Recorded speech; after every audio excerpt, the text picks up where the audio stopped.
Magandang araw mga magiliw kong taga-suporta. Narito ako ngayon sa Mighty Cap Game Farm dito sa ranging area. May kunti tayong sisiw dito. So 43 days old na sila. So ayan, tingnan natin.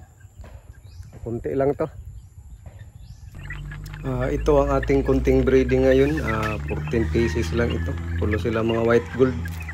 Tatlong inahin nito, isa lang ang broodcock nito. So tatlong inahin ang kuha nito. Ito 14 lang, kunti lang sila. Medyo mahina ang production kasi medyo matanda na ang kuha ginamit na broodcock. So hindi na gaano makapag-produce ng maraming similya. Kaya kahit tatlo ang ginamit natin, kunti lang ang na-produce, 14 pieces lang. So dahil 7 years old na ang ginamit ko nga na broodcock dito. Sa mga street breed ko. So ini-retire ko na ng broodcock nito dahil sobrang tanda na. Kinuhaan ko lang ng kanyang pamilya para ma-continue niya ang kanyang lahi. So kunti lang. 14 pieces, sa 14 pieces, 4 lang ang babae, 10 ang lalaki. Yan sila, kumakain sila dyan. Yan sila, ito ang kanilang ranging area. So pag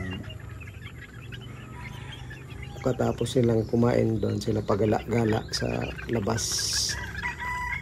Tapos pag medyo mainit at umuulan, papasok sila dito sa loob para makasilong sila at hindi sila mabasa ng ulan at hindi mainitan.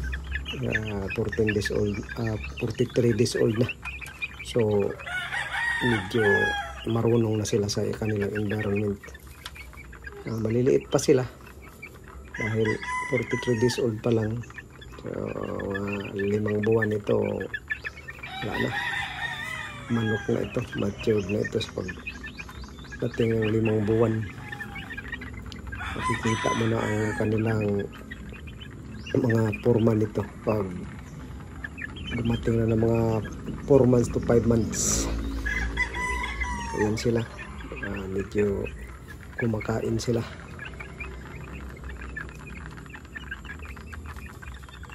Kinuhaan ko lang ng materialis yung old na line ko na broodcock kasi matanda na siya, kailangan siya magsali ng kanyang lahi dahil ito yan sa mga foundation blood ko, ang broodcock nito. So ito sila ang mga tinatawag kong power line na broodcock. So dito ko sila salang sa mga kapareho din nila, mga white gold na hindi nila gaanong related, yung malayo na kamag-anak. So semi-inbreed pa rin na state breed, pero hindi na gaano sila apektado sa inbreeding depression dahil medyo malayo-layo na ng konti. Hindi kagaya nung medyo malapit, medyo mahirap buhayin. So ito sila hindi. Kaya hindi nga ito nakatikim ng antibiotic sila. Ayan ating mga sisiw, puro maliliit pa sila dahil 43 days pa lang. So hanggang dito lang muna tayo mga magiliw kong taga-subaybay. Salamat sa panonood and happy weekend po.